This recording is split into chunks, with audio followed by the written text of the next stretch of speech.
Ekibuga Kampala kiri mu division 5 nga buli emu gavumenti yazimbamu amasomero okusobola okutumbula ebyenjigiriza. Makindye erimu amasomero 17, Nakawa erimu 18, Lubaga nayo 18, Kawempe 13 ne Kampala Central erina 13 nga gonna awamu gali amasomero 79. Wabula ku gano agabeera ku lukala lw'amasomero agasinga okukola obulungi mu Kampala ogabalira ku ngalo. Ensoma y'abayizi etawomesa ttooke yewaliriza minisita w'ebyenjigiriza ebisookerwako Dr. Joyce Moruku Kaducu okusinkana abakulira n'amasomero ga KCCA mu kibuga Kampala okulaba butya bayinza okugonjoola ekizibu kino.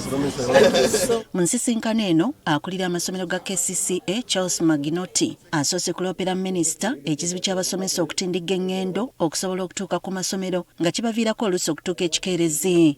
Ono ayagala bazimbe ebisulo by'amasomero ku buli ssomero. Many teachers under Minister from Kampala come from far, from Mpigi, from Mukono. Many of them come late, and many even may not come. Buli ggombolola lirina alondoola omu yekka. Kino bagamba nti kizibu omuntu ono okumalayo amasomero agasoba mu 10 mu buli division gy'atwala ekiviirako emirimu okukolebwa mu ngeri yagaddibe nga lye. We only have one inspector per division. And so it will be tall order to expect that these inspectors can cover over 2,000 schools. Ng'oggyeko abasomesa okubalibwa ku ngalo, tukitegedde nti kati emyaka gikunukkiriza mu 10 amasomero gano nga tegazzibwa bujja. Kino bagamba nti nakyo kyetaaga kutunulwamu. Only 2 billion for capital development.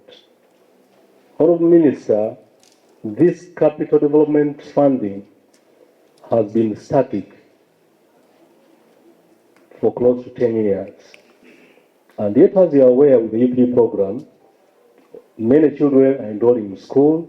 Our facilities have been overstretched. Mu kuddamu, Minisita Moruku Kaducu abasabye okugumiikiriza nti mu kiseera kino gavumenti essira etadde nnyo okutandika amasomero ga senior agamanyiddwa nga seed schools. For now, our goal is to finish the CD schools, and we want to see the rehabilitation of some of these primary schools to increase the capitation grant and, of course, the accommodation for the teachers. Kyokka bawadde amawulire amalungi nga gavumenti bwe yayongezza ssente z'ewa buli muyizi mu masomero ga KCCA okuva ku siringi 8 okutuuka ku mitwalo 2 buli mwaka. We are giving 20,000 per child per year.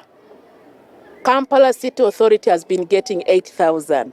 For the last financial years, over 5 years. But for this current one, they have gotten 20,000 like the rest of the districts.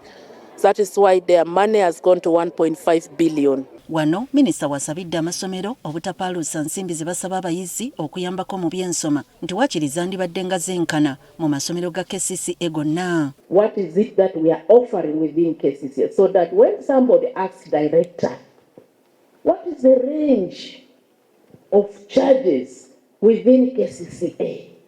He can speak with authority. We are charging between 80 to 150. Our cap is at 150. We don't go beyond that. Bw'ati alabudde abasomesa obutamala gayisa bayizi nti kino kiviirako KCCA obutakola bulungi mu bigezo by'akamalirizo. The Ministry of Education, our vision is clear, our mission is clear. The objectives are clear.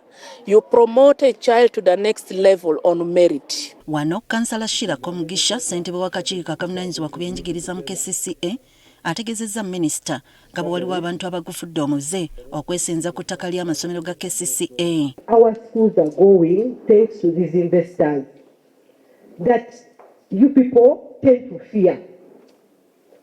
Oba nkyogere bwentyo. Bano abantu they tend to be, Gambanogu, they are above everyone. I call upon all well-wishers, all of us in government. Our agenda should be to protect the school land. That's why you see there is a fence here in Nakasero Primary. Ensonga endala eziroopeddwa be bazadde abatayagala kusasula nsimbi entono ezibasabibwa okuyambako mu nsoma n'ab'enganda z'abantu abawaayo ettaka okwazimbibwa amasomero ga gavumenti ku musingi gw'obusiraamu ababayigganya entakera. The parents look like they have the mandate to refuse. We have other reinforcers who come around and threaten and say you're not supposed to charge even a penny. The great-great-grandchildren of those people who gave away land are now in our schools fighting that schools that are not benefiting anything from those schools. How I wish that ministry engages those people.